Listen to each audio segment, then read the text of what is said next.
আপনাকে অসংখ্য ধন্যবাদ। আমাদের মাননীয় চিফ হুইপ অত্যন্ত অভিজ্ঞ এবং দীর্ঘদিন ধরেই পার্লামেন্টে আছেন। উনি যা বলেছেন আসলে যথার্থই বলেছেন। কার্য উপদেষ্টার যে সিদ্ধান্ত, এটা অবশ্যই আমাদের সবাই, এটা একটা রসম আছে, সেই অনুসারে আমরা কার্য উপদেষ্টার সিদ্ধান্ত প্রত্যেকটা parliament member as a whole parliament এটা আমরা মেনে নিই। এটাই হচ্ছে আমাদের রেওয়াজ এবং রীতি। মাননীয় চিফ হুইপ যেটা বলেছেন সত্যিই বলেছেন, তবে আমাদের আজকে যেভাবে ক্লারিফিকেশনটা দেওয়া হয়েছে, এই বিষয়টা যদি 2 দিন আগে পার্লামেন্টে যদি কার্য উপদেষ্টার এই বিষয়গুলি দেওয়া হতো, তাহলে আমরা বিলের আপত্তির ব্যাপারে এইভাবে দাঁড়িয়ে দাঁড়িয়ে আপনাদের কাছ থেকে সময় চেতাম না।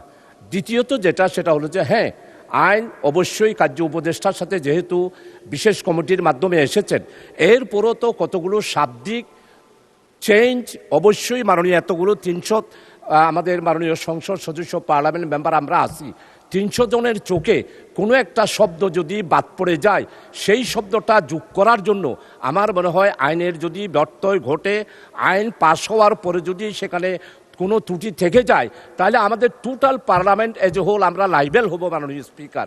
এই জন্যেই আমি আপনার কাছে সবিনয় অনুরোধ করছি, আপনি যদি বিলটা পাস হবে, আমরা সকাল বিকাল করব, কার্য উপদেষ্টার যেটা সিদ্ধান্ত সেটা রেওয়াজ অনুসারে আমরা মানব।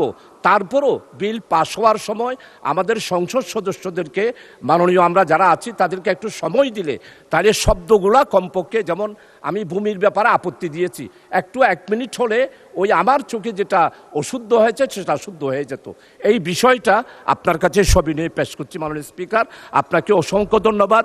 চিফ হুইপকে আজকে এটা আমাদেরকে অভিহিত করার কারণে আমরা অভিহিত হলাম, এবং সেই অনুসারে আগামী দিনে বিল পাশের ব্যাপারে আমরা যথার্থ ভূমিকা 300 পার্লামেন্ট মেম্বার আমরা সবাই রাখবো। মাননীয় স্পিকার, আপনাকে অসংখ্য ধন্যবাদ।